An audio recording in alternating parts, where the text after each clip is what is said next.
পাঁচলা বিধানসভা এলাকায় রাজনৈতিক উত্তাপ ক্রমেই বাড়ছে। বিধানসভা ভোটের আগেই মঙ্গলবার 10ই মার্চ পাঁচলার মধ্য নস্করপুর চণ্ডী মন্দির তলায় নস্করপুর অঞ্চল তৃণমূল কংগ্রেসের উদ্যোগে এসআইআরের নামে প্রকৃত ভোটারদের নাম বাদ দেওয়ার অভিযোগে এক প্রতিবাদ সভার আয়োজন করা হয়। এই সভা থেকে বিজেপি ছেড়ে তৃণমূল কংগ্রেসে যোগদান করেন একাধিক কর্মী, মল্লিক, সমর্থক, অন্যান্যরা। পাঁচলার বিধায়ক গুলশান মল্লিক এবং পাঁচলা কেন্দ্র তৃণমূল কংগ্রেসের সভাপতি বিপ্লব পাত্রের হাত ধরে তারা আনুষ্ঠানিকভাবে তৃণমূল কংগ্রেসে যোগ দেন। এদিনের সভা থেকে এসআইআরের নামে প্রকৃত ভোটারদের নাম বাদ দেওয়ার অভিযোগ তুলে নির্বাচন কমিশনের সমালোচনায় সরব হন বিধায়ক সহ উপস্থিত তৃণমূল নেতৃত্ব। পাশাপাশি বিজেপির পরিবর্তন যাত্রা কর্মসূচিকেও কড়া ভাষায় সমালোচনা করেন তৃণমূল নেতারা। সভায় উপস্থিত তৃণমূল নেতাদের দাবি, সাধারণ মানুষের অধিকার রক্ষায় তারা আন্দোলন চালিয়ে যাবেন এবং আগামী দিনে আবার অনেকেই বিজেপি ছেড়ে তৃণমূল কংগ্রেসে যোগ দেবেন। মোটামুটি 20-25 জন।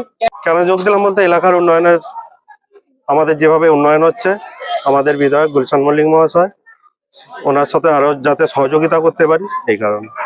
বিজেপিতে আমার নাম অমিত সেনাথী। যতই লেখা থাকুক আর যতই নাম ডিলিট করার চেষ্টা করুক, বাংলার কর্মীরা, বাংলার নেতারা সজাগ আছে, খুব একটা সুবিধে করতে পারবেনি। যেটা নরেন্দ্র মোদী, অমিত শাহরা ভেবেছিল, সেই কাজ কিন্তু বাংলায় এত সহজে, যেটা উড়িষ্যায় করেছে, বাংলায় সেই কাজ করতে পারবে না। হাজরায় পরিবর্তন এলে তো তাহলে বাংলা পরিবর্তন হয়ে যাবে। যদি কিছু না বলে, যে কটা লোক বিজেপিতে আছে তারাও থাকবে না। যদি বলে তৃণমূল এখানে ক্ষমতায় আসবে, বিজেপির নেতারা কেউ বলে, তাহলে বিজেপি যে কটা আছে ঝাঁটিয়ে তৃণমূলে চলে আসবে।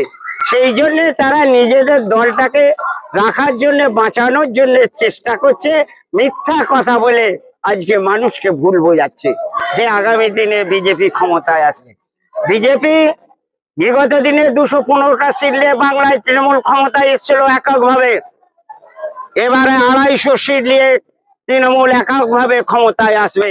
এটা রক্ষা করার ক্ষমতা এই নরেন্দ্র মোদী, অমিত শাহদের নেই, শুভেন্দু অধিকারীদের নেই। এরা ছিল অন্য দলে ছিল, বিজেপিতে ছিল, অন্য জায়গায় ছিল।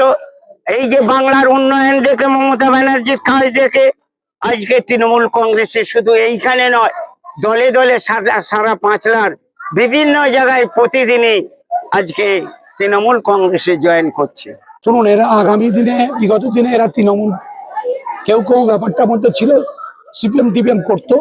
আপনারা প্রত্যেকেই জানেন যে পশ্চিমবাংলা 2019 সালে লোকসভা নির্বাচনে এই যে আজকে পশ্চিমবাংলা বিজেপির যে আবির্ভাব, এটা আপনারা প্রত্যেকেই জানেন। 19 সালে মার্ক্সবাদী কমিউনিস্ট পার্টি তাদের কিছু লিডার দলে থাকার ছাড়া বাকি কর্মীগুলোকে বিজেপি নামক দলের কাছে বিক্রি করে দিয়েছিল। তার ফলস্বরূপ 2019 সালের বিজেপি পশ্চিমবাংলা 18টা সিট পেয়েছিল। তো আজকে আপনারা প্রত্যেকেই কম বেশি করে জানেন, সাধারণ মানুষও জানে যে যারা সিপিএম করতো তারা বিজেপির মধ্যে আছে, যারা প্রকৃত সিপিএম করে, দলটাকে ভালোবাসে, তারা সিপিএম এর মধ্যে আছে। তাহলে আজকে পশ্চিমবাংলা বিভিন্ন জায়গায় যা বিজেপি কর্মী দেখছি, তার মেজর পোর্শনটা সিপিএম থেকে আগত বিজেপি কর্মী। এরা কেউ ওই দল থেকে এসেছে এবং আগামী দিনে আমাদের দলনেত্রী প্লাস আমাদের গ্রাম পঞ্চায়েতের উন্নয়নমূলক কাজ, আজকে যেখানে আমাদের দলের কর্মসূচি চলছে, এলাকায় অভূতপূর্ব উন্নয়ন করা হয়েছে। সেই সমস্ত ভাইয়েরা, নেত্রীর, আমাদের বিধায়ক এমএলএ সাহেবের নস্করপুর অঞ্চলের দীর্ঘদিনের দাবি, গাববেড়িয়া স্টেট জেনারেল হসপিটাল আছে, সেখানকার মানুষ বেঁচে থাকার জন্য, যে শটে পৌঁছে জানার জন্য আমাদের প্রিয় বিধায়কের উদ্যোগে, পাশাপাশি আমাদের বাংলার জননেত্রী মমতা বন্দ্যোপাধ্যায়ের অনুপ্রেরণায় আমাদের বিশাল একটা রাস্তা এখানে হয়েছে, যেটা মানুষের, নস্করপুর অঞ্চলের মানুষের দীর্ঘদিনের দাবি ছিল। এই সমস্ত উন্নয়নের আকৃষ্ট হয়ে আজকের আমাদের দলে যারা সামিল হলেন, তারা দলের আগামী দিনে সংগঠনের কাজের ক্ষেত্রে লাগবে এবং আমাদের দলের প্রত্যেকেই যারা আজকে জয়েন করলো, তাদের দলেকে স্বাগত জানালাম আমরা।